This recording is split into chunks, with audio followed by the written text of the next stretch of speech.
नमस्कार दोस्तों, ultra smart academy Udaipur में आप सभी का हार्दिक स्वागत, अभिनंदन। आज जो हम डिस्कस करने वाले हैं वो RS first grade second grade science में जो टॉपिक कॉमन रहता है वो है आपका कंट्रोल एंड कोऑर्डिनेशन। क्या होता है उसको हम बहुत अच्छे से यहाँ पर हम अध्ययन करने वाले हैं। और कंट्रोल और कोऑर्डिनेशन जो संबंधित है वो ग्रंथियों से संबंधित है, उसके बारे में हम यहाँ पर विस्तृत चर्चा करने वाले हैं। तो चलिए आइए देखते हैं हमारा जो टॉपिक रहेगा वो रहेगा क्या रहेगा वो देख लेते हैं ना। तो वो होगा हमारा टॉपिक रहेगा वो रहेगा control and coordination. Control and coordination. तो आज हम इसके बारे में चर्चाएं करने वाले हैं। सबसे पहले तो हम देखें कि कोई भी जो सबसे छोटी जो इकाई होती है ना, वहां से हम यहाँ पर बात करेंगे। जैसे कि हम बात करें किसकी, सेल की बात करें, है ना। सेल जिसको हम क्या बोलते हैं, कोशिका कहते हैं, है ना, कोशिका कहते हैं। आज तक जिस भी टीचर ने आप लोग को पढ़ाया होगा कि कोशिका सबसे सूक्ष्मतम इकाई होती है, स्मॉलेस्ट यूनिट होती है ना। क्या होती है, स्मॉलेस्ट यूनिट होती है।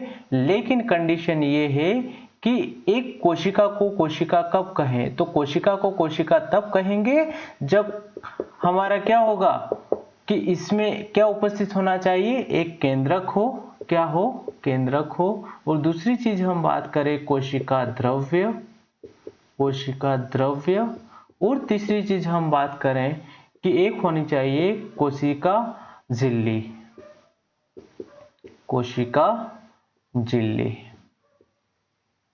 सबसे महत्वपूर्ण बात यह कि हम सेल को सेल कब कहें, तो सेल को सेल तब कहना है जब उस सेल के अंदर क्या उपस्थित हो, एक केंद्रक हो, कोशिका द्रव्य हो और कोशिका झिल्ली हो। अगर ये तीनों चीजें उपस्थित है तब हम इसको क्या कहेंगे, इसको हम कहेंगे कोशिका।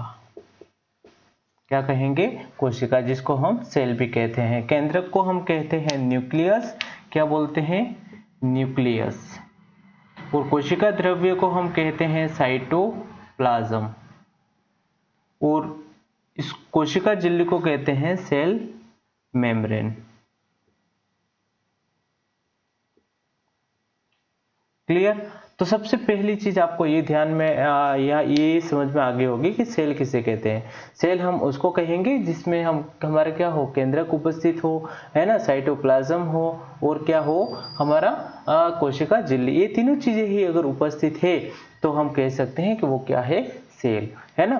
फिर हम और आगे की ओर बढ़े तो कोशिका के बारे में हम क्या कहें, क्या आपने सुना होगा कि एक सबसे सूक्ष्मतम जो इकाई होती है वो आपकी कोशिका होती है। और अगर हम बात करें कि ये जो कोशिका होती है, बहुत सारी कोशिकाएं मिलकर क्या बनाती है, ऊतक का निर्माण करती है, जिसको हम क्या कहते हैं, टिश्यू कहते हैं। और बहुत सारे अगर ऊतक होते हैं, मिलते हैं, है ना, बहुत सारे जो ग्रुप ऑफ टिश्यू होती है, जो ऊतकों का जो समूह होता है उसको हम कहते हैं ऑर्गन, जिससे क्या बनता है, अंग बनता है, जिसको हम कहते हैं ऑर्गन। और बहुत सारे ऑर्गन मिलकर क्या बना देते हैं, वो बना देते हैं बॉडी। क्लियर, शरीर। तो यहाँ पर आपको एक चीज समझ में आ गई होगी, जो सूक्ष्मतम जो इकाई है उसको हम कोशिका कह रहे हैं, है ना। जो संरचनात्मक और कार्यात्मक जो इकाई है उसको हम कोशिका कहते हैं। और कोशिका जो होती है ना, ग्रुप ऑफ सेल्स, है ना, कोशिकाओं का जो समूह होता है उससे क्या बनता है, ऊतक का निर्माण होता है। और उसके बाद में ऊतक के बाद में अगर हम बात करें तो ऊतक के बाद में हम बात करें तो ग्रुप ऑफ टिश्यू से क्या बनता है, ऑर्गन बनता है। और उसके बाद में बहुत सारे ऑर्गन मिलके क्या बना देते हैं, बॉडी का निर्माण कर देते हैं। इतना आपको यहाँ पर ध्यान रखना है। फिर हम इसके बाद में और भी हम आगे चर्चाएं करें तो सबसे पहले आप इसको नोट करेंगे, इसके बाद में हम यहाँ से आगे चलेंगे।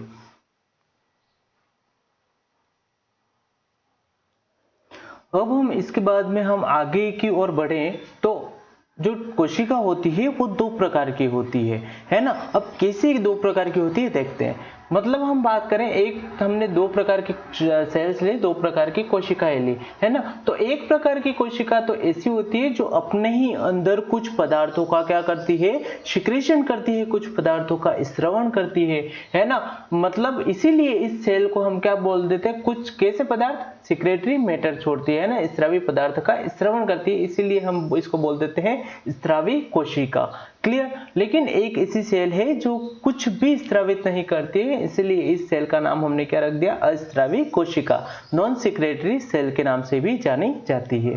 फिर हम इसी प्रकार से देखें, ये तो हमने बात करी कोशिका की कि यहाँ पर दो प्रकार की सेल्स होती है, जो एक सेल तो ऐसी है जो कि कुछ पदार्थ का सिक्रेशन कर रही है, इसी को हम स्रावी कोशिका कहते हैं। लेकिन हम बात करें उसी प्रकार से जो उत्तक होते हैं, जो ग्रुप ऑफ सेल्स है ना, कोशिकाओं का जो समूह, तो उसी प्रकार से हम देखें कि जो उत्तक है वो भी दो प्रकार के होते हैं। एक तो इस ऐसे उत्तक होते हैं जो कुछ पदार्थों का क्या करते हैं, सिक्रेशन करते हैं, है ना, सिक्रेटरी मैटर, है ना, मतलब कुछ चीजों का सिक्रेशन करेंगे, उसको हम स्रावी उत्तक कहेंगे, है ना। और हम बात करें कि ऐसा उत्तक जो कुछ भी सिक्रेशन नहीं कर रहा है, तो ऐसे को हम कहते हैं अस्रावी उत्तक। क्लियर। तो ये चीजें आपको समझ में आ गई होगी कि कोशिका हमने यहाँ पर दो प्रकार की, एक स्रावी कोशिका, एक अस्रावी कोशिका। और हम आगे की ओर बढ़े तो उत्तक जो होता है, जो टिश्यू होता है, उसको भी हमने दो प्रकार से पढ़ा कि एक जो प्रकार था वो तो था आपका स्रावी उत्तक, जिसको हम सिक्रेटरी टिश्यू भी कहते हैं, और एक होता है हमारा नॉन सिक्रेटरी टिश्यू, है ना। तो यहाँ पर उत्तक भी हमने दो प्रकार के पढ़े हैं, तो आप यहाँ पर उतारेंगे, फिर हम और आगे की ओर बढ़ते हैं।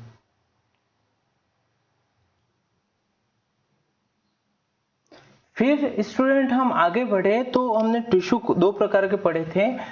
एक टिश्यू ऐसे थे जो कुछ चीजों का स्रवण कर रहे थे, है ना, कुछ चीजें अपने अंदर से बाहर निकल रहे थे, है ना, कुछ चीजें अपने अंदर से बाहर निकाल रहे थे, इसीलिए इसको हमने क्या बोला था, सिक्रेटरी टिश्यू, सिक्रेटरी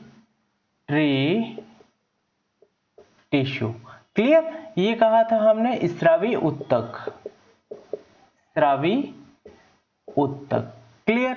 ये चीजें आपको समझ में आ गई होगी, है ना। जो स्रावी उत्तक है ना, इन उत्तकों को हम क्या कहते हैं, ऐसे उत्तक जो कुछ किसी चीज का स्राव करे, है ना। तो कुछ न कुछ तो नाम देना पड़ेगा। जैसे कि हम बात करें एग्जाम्पल के रूप में कि हमारे जैसे सोसाइटी की बात करें, तो सोसाइटी में भी एक ऐसा स्टूडेंट होता है जो पढ़ाई में अच्छा होता है, तो उसको हम कुछ नाम देते हैं, है ना, कि बहुत होनहार बालक है। उसी प्रकार से हम बात करें कि ये कुछ न कुछ काम कर रहा है, तो हम इसको भी कुछ न कुछ नाम देंगे। तो हम बात करें स्रावी जो उत्तक होते हैं, वो उन उत्तकों को हम नाम देते हैं ग्रंथि। क्या बोलते हैं, ग्रंथि कहते हैं, जिसको हम ग्लैंड के नाम से भी जानते हैं। क्या नाम से जानते हैं, ग्लैंड के नाम से भी जानते हैं। ये आपको समझ में आ गई होगी। और अगर हम बात करें इस ग्रंथि की, है ना, अब हम बात कर रहे हैं ग्रंथि की, तो यहाँ पर ग्रंथि भी दो प्रकार की होती है। कितनी प्रकार की होती है, दो प्रकार की होती है। और हम बात करें कि एक तो इस ऐसी ग्रंथि होती है, एक ऐसी ग्रंथि होती है जो कुछ पदार्थों का क्या करती है, स्राव करती है ना, कुछ पदार्थों का स्राव करती है ना। कहां पर करती है, वो करती है आपकी ब्लड के अंदर। कहां पर करती है, ब्लड के अंदर, है ना। तो सिक्रेटरी जो मैटर है वो कहां पर छोड़ रहा है, ब्लड के अंदर। कहां पर आ रहा है, ब्लड के अंदर। और एक ऐसा जो उत्तक है, मतलब ग्रंथि, जिसको हम नाम ले रहे हैं, तो ये जो है वो ब्लड में नहीं छोड़कर नलिकाओं की सहायता से ब्लड से कहां पर छोड़ती है, बाहर की तरफ, है ना। सिक्रेटरी मैटर को कहां पर छोड़ेगी, बाहर की तरफ। क्लियर। तो ये वेंस जो होती है, इस वेंस से कहां पर छोड़ेगी, बाहर की तरफ छोड़ेगी। क्लियर। तो ब्लड में नहीं छोड़कर बाहर छोड़ती है। तो यहाँ पर जो आपकी ग्रंथि है वो भी दो प्रकार की होती है ना, कि ऐसी ग्रंथियां जो आपका जो टिश्यू जो था, हमने ग्रंथि नाम दे दिया, अब ग्रंथि से ही हम सारी चीजें समझेंगे। ऐसी ग्रंथि जो कुछ सिक्रेटरी मैटर है जो अपने ब्लड के अंदर, ये क्या है, ये है ब्लड, रक्त जिसको कहते हैं। सिक्रेटरी मैटर कहाँ छोड़ता है, ब्लड के अंदर छोड़ता है, इसीलिए हम इसको बोलते हैं अंतःस्रावी ग्रंथि। क्लियर। फिर हम बात करें कि एक ऐसी ग्रंथि है जो ब्लड के अंदर नहीं छोड़कर नलिकाओं की सहायता से कहां पर छोड़ती है, ब्लड से बाहर। क्लियर। सिक्रेटरी मैटर कहां छोड़ती है, ब्लड से बाहर, इसीलिए इसको हम बोलते हैं बाह्य स्रावी ग्रंथि। तो यहां पर हमने ग्रंथि दो प्रकार की पढ़ी है। ऐसी ग्रंथि जो अपना जो सिक्रेटरी मैटर है ना, जो हमारा सिक्रेटरी जो मैटर है वो कहां पर छोड़ती है, ऐसी जो सेल्स है, ऐसी जो टिश्यू है वो सिक्रेटरी मैटर ब्लड के अंदर छोड़ रही है, तो इसलिए इसको हम क्या बोलते हैं, अंतःस्रावी। और अगर बाहर छोड़े तो बाह्य स्रावी। तो नाम आपको समझ में आ गए होंगे कि ग्रंथियां दो प्रकार की होती है, एक होती है अंतःस्रावी और एक होती है बाह्य स्रावी। तो स्टूडेंट ये चीजें आप उतारेंगे और इसके बाद में हम और आगे बढ़ेंगे।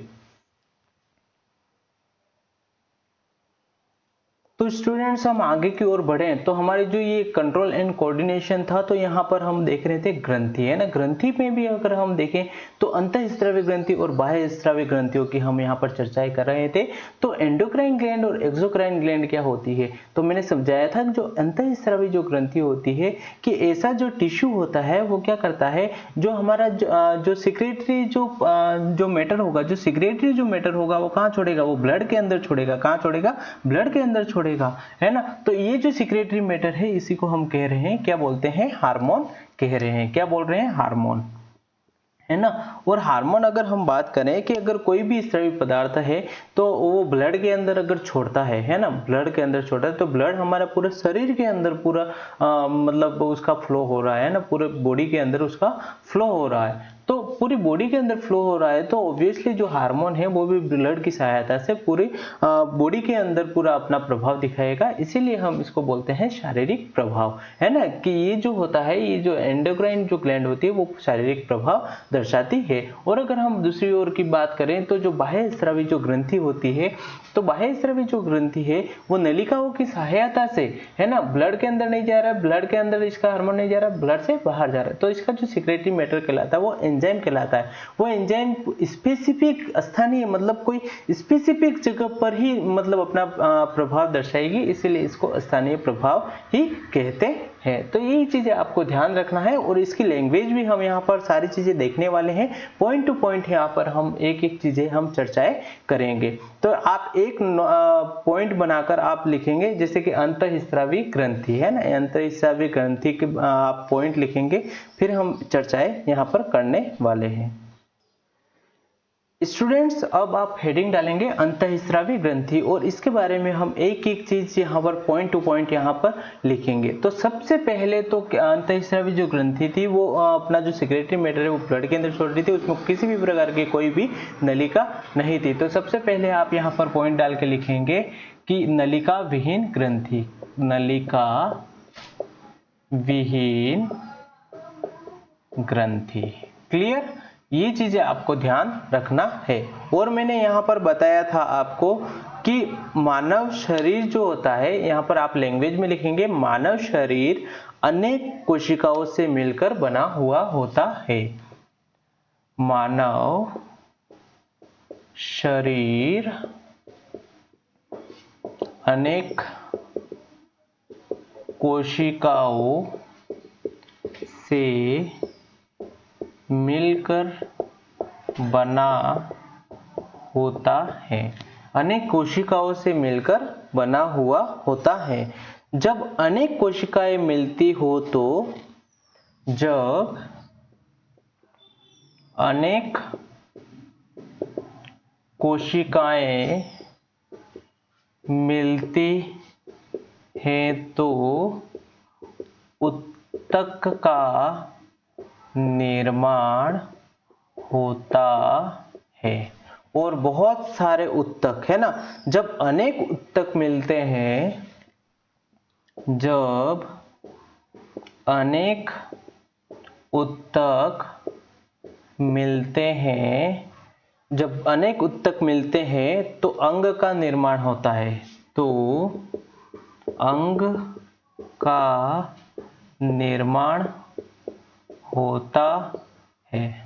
स्टूडेंट, ये इस तरीके से आपको लैंग्वेज में लिखना है जैसा कि मैंने आपको पढ़ाया है। जब अनेक अंग मिलते हैं, जब अनेक अंग मिलते हैं, जब अनेक अंग मिलते हैं तो शरीर का निर्माण होता है, तो शरीर का निर्माण होता है। स्टूडेंट, ये नोट से आप बहुत जैसा मैं उतरवाऊंगा वैसा वैसा आपको नोट डाउन करना है, क्योंकि ये बहुत इंपॉर्टेंट रहेगी आपकी क्लासेस। जैसे कि हम बात करें, यहाँ पर एक भी क्लासेस मिस नहीं होगी। क्लियर? ठीक है ना। अंतःस्रावी ग्रंथि की बात करें तो नलिका विहीन ग्रंथि, क्योंकि जो सेक्रेटरी जो मैटर है वो ब्लड के अंदर, इसमें किसी भी प्रकार की कोई नलिका नहीं थी। और मैंने समझाया था कि जो मानव शरीर है वो बहुत सारी कोशिकाओं से मिलकर बना हुआ है, और बहुत सारी कोशिका मिलकर क्या बनाती है? उत्तक का निर्माण करती है। और बहुत सारे उत्तक मिलकर किसका निर्माण करते हैं? अंग का निर्माण करते हैं। और बहुत सारे अंग मिलकर किसका निर्माण कर देते हैं? संपूर्ण शरीर का निर्माण कर देते हैं। तो इतनी सी चीजें आपको यहाँ पर मैंने पढ़ाया है, तो ये आपको सारी चीजें ध्यान रखनी है। फिर हमने देखा यहाँ पर कि शरीर में दो प्रकार की कोशिकाएं पाई जाती है। इतना आपने नोट डाउन कर लिया होगा। इसके बाद में आगे लिखते हैं, इसके बाद में हम आगे लिखते हैं, क्या लिखेंगे? कोशिकाएं दो प्रकार की होती है शरीर में, शरीर में कोशिकाएं दो प्रकार की होती है ना। एक तो आपने पढ़ा था स्त्रावी कोशिका, पढ़ाया था, और दूसरा हमने पढ़ा था अस्त्रावी कोशिका, अस्त्रावी कोशिका। क्लियर? तो ये दोनों कोशिका हमने यहाँ पर देखे हैं। और हम देखते हैं स्त्रावी, ऐसी कोशिका जो स्त्रावी पदार्थ उत्सर्जित करती है ना। ऐसी कोशिका, है ना, स्त्रावी फर्स्ट जो है स्त्रावी कोशिका, स्त्रावी कोशिका। तो इसके अंदर हम लिखेंगे कि ऐसी कोशिका जो स्त्रावी पदार्थ, ऐसी कोशिका जो स्त्रावी पदार्थ उत्सर्जित करे, उसे स्त्रावी कोशिका कहते हैं। क्लियर? फिर दूसरी हेडिंग डालेंगे आप कि अस्त्रावी कोशिका, अस्त्रावी कोशिका। डियर स्टूडेंट, ये बहुत इंपॉर्टेंट है। स्त्रावी कोशिका क्या होती है? अस्त्रावी कोशिका क्या कहलाएगी? तो अस्त्रावी कोशिका ऐसी कोशिका जो स्त्रावी पदार्थ उत्सर्जित नहीं करती। ऐसी कोशिका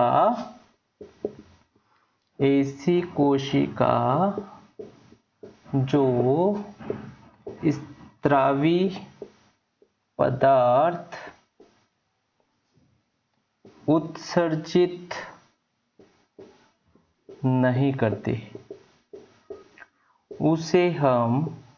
उसे अस्त्रावी कोशिका कहते हैं। डियर स्टूडेंट, ये पॉज करके आप उतार सकते हैं। क्लियर? तो हमने यहाँ पर डेफिनेशन लिखी है कि स्त्रावी कोशिका क्या होती है और अस्त्रावी कोशिका क्या होती है। तो इसके बारे में और हम बात करें कि ये तो हमने कोशिका की बात करी, और इसी प्रकार से हमने किसकी बात की थी, तो उत्तक की बात की थी। तो यहाँ पर उत्तक भी दो प्रकार के होंगे, एक उत्तक हो जाएगा आपका स्रावी उत्तक और दूसरा हो जाएगा अस्रावी उत्तक। क्लियर। तो मानव शरीर में जो पाए जाने वाले जो उत्तक है, जो मानव शरीर में जो उत्तक पाए जाते हैं उसको हम क्या बोल रहे थे, ग्रंथि, है ना। तो ये आपने उतार लिया होगा। आगे की ओर बढ़े स्टूडेंट।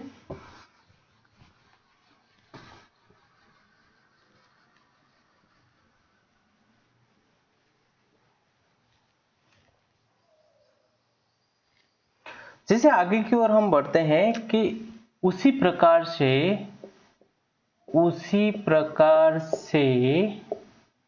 उत्तक दो प्रकार के होते हैं। जो पहला प्रकार है स्रावी उत्तक और दूसरा है आपका अस्रावी उत्तक, है ना। दोनों प्रकार के जो उत्तक है उनकी डेफिनेशंस आप यहाँ पर लिख लेंगे स्टूडेंट्स, है ना। फिर हम बात करें कि डायरेक्ट हम लिखेंगे कि मानव शरीर में पाए जाने वाले उत्तक, मानव शरीर में पाए जाने वाले उत्तक को हम क्या बोलते हैं, ग्रंथि कहते हैं। क्लियर। तो हमने ग्रंथि भी यहां पर देखा था कि ग्रंथि भी दो प्रकार की थी। कितने प्रकार की थी, दो प्रकार की थी। तो यहाँ जो ग्रंथि होती है वो भी कितने प्रकार की होती है, ग्रंथि दो प्रकार की होती है। सबसे पहली जो होती है वो होती है अंतःस्रावी ग्रंथि और दूसरी होती है बाह्य स्रावी ग्रंथि, है ना। तो दोनों प्रकार के हमने यहाँ पर देख लिया। एक होती है अंतःस्रावी ग्रंथि और दूसरी होती है बाह्य स्रावी ग्रंथि। जैसे हम बात करें कि अंतःस्रावी ग्रंथि के बारे में हम यहाँ पर नोट डाउन करेंगे। एक बार आप ये चीजें उतार लेंगे। इसको नोट डाउन करने के बाद में आप हेडिंग डालेंगे अंतःस्रावी ग्रंथियां।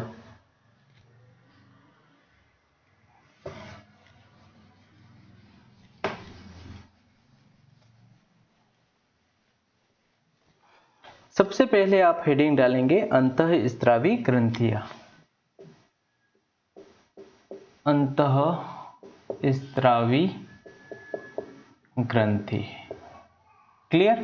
तो इसमें हम क्या लिखने वाले हैं, सबसे पहले हमें ध्यान रखना है कि एक तो नलिका विहीन ग्रंथियां होती है ना। इन ग्रंथियों में नलिकाएं अनुपस्थित होती है। क्या लिखेंगे, इन ग्रंथियों में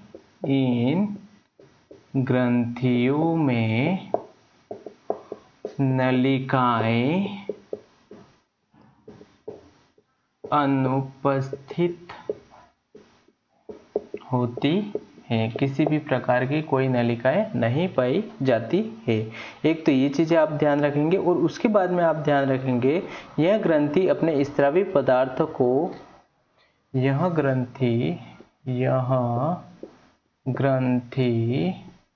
अपने स्रावी पदार्थ को रक्त में डालती है। क्लियर। ये आपको ध्यान रखना है। दो चीजें आपको सबसे महत्वपूर्ण ध्यान रखने, रक्त के अंदर डालती है, इसीलिए इसे अंतःस्रावी ग्रंथि कहते हैं। तो सबसे पहले आपको ध्यान आ गया होगा कि अंतःस्रावी ग्रंथि, अंत नाम मतलब क्यों गिरा है, तो जो स्रावी पदार्थ है वो कहाँ पर, रक्त में डालती है ये ग्रंथि, इसीलिए इसका नाम अंतःस्रावी ग्रंथि हो गया है। ठीक है ना। तो एक ये चीज आपको सबसे महत्वपूर्ण आपको ध्यान रखना है।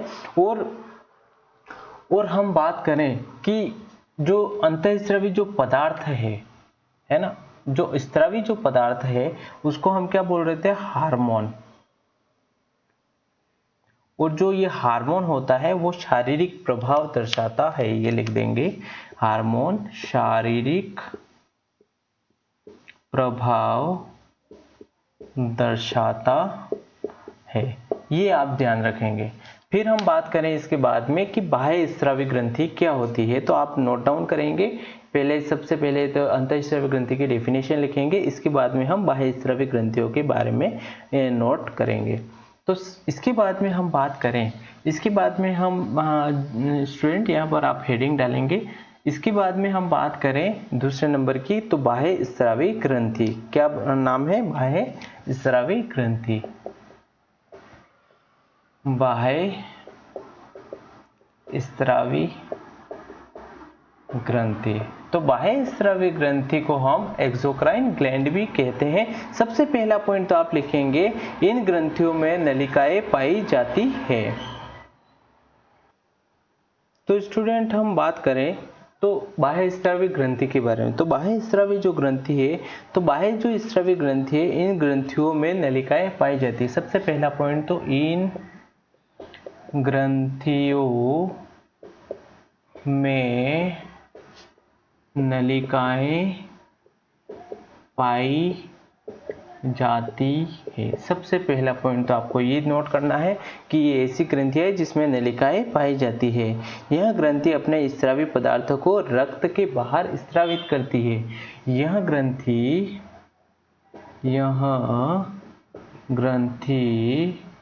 अपने स्रावी पदार्थ को रक्त के बाहर छोड़ती है, इसलिए इसे बाह्य स्रावी ग्रंथि भी कहा जाता है। एक ये चीज आपको ध्यान रखना है बाह्य स्रावी ग्रंथि के बारे में। और इसके बाद में और भी अगर हम पॉइंट के बारे में बात करें, तो इन ग्रंथियों से निकलने वाले जो स्रावी जो पदार्थ है ना, इससे जो स्रावी जो पदार्थ निकलता है, जो स्रावी जो पदार्थ है, इसका स्रावी पदार्थ, और उस स्रावी पदार्थ को हम बोलते हैं एंजाइम। क्या बोलते हैं, एंजाइम। क्लियर। तो आपको ध्यान रखना है कि एंजाइम कहाँ से निकलेंगे, हमेशा जो बाह्य स्रावी जो ग्रंथि है, एक्सोक्राइन ग्लैंड है, वहीं से आपके क्या निकलेंगे, एंजाइम निकलेंगे। और उसके बाद में अगर हम बात करें, एंजाइम के बाद में अगर हम बात करें, है ना, एंजाइम जो होता है वो एक स्थानीय प्रभाव ही दर्शाता है। मतलब मनुष्य के शरीर में अनेक अंतःस्रावी ग्रंथियां पाई जाती है। तो बात करें कि हमें बाह्य स्रावी ग्रंथि और अंतःस्रावी ग्रंथि के बारे में हमने यहाँ पर अध्ययन किया। और हम बात करें इसके बाद में, हमने सबसे पहले तो ग्रंथि देखी, और ग्रंथि के बाद में हमने देखा कि ग्रंथियां दो प्रकार की हो रही है, कि एक तो ऐसा सिक्रेटरी मैटर है जो ब्लड के अंदर छोड़ रहा है, और एक ऐसा सिक्रेटरी मैटर है जो ब्लड के अंदर नहीं छोड़ के कहाँ छोड़ रहा है, बाहर की ओर छोड़ रहा है। तो हमने देखा यहाँ पे सबसे महत्वपूर्ण बात तो ये है कि अंतःस्रावी और बाह्य स्रावी नाम क्यों गिरे, तो आपको यहाँ पर इजीली बहुत अच्छे से समझ में आ गया होगा स्टूडेंट्स। और अगर हम इसके बाद में हम आगे की ओर बढ़ेंगे, और आगे की ओर हम सारे हार्मोन्स के बारे में, जितने भी ग्लैंड्स हैं, जो अंतःस्रावी जो ग्लैंड्स हैं, उसके बारे में हम यहाँ पर अध्ययन करने वाले हैं। तो वो हम देखेंगे अपनी नेक्स्ट क्लास में। तो तब तक आप इस चैनल पर जुड़े रहिए। आपको यहाँ पर जो टॉपिक्स जो देखने को मिलेंगे वो आपको पूर्णतः मतलब यानी कि अंडरस्टैंड, आप अच्छे से समझ पाएंगे यहाँ पर, ठीक है ना। तो एक एक चीज़ आपको बहुत अच्छे से समझनी है। धन्यवाद। जय हिंद, जय भारत।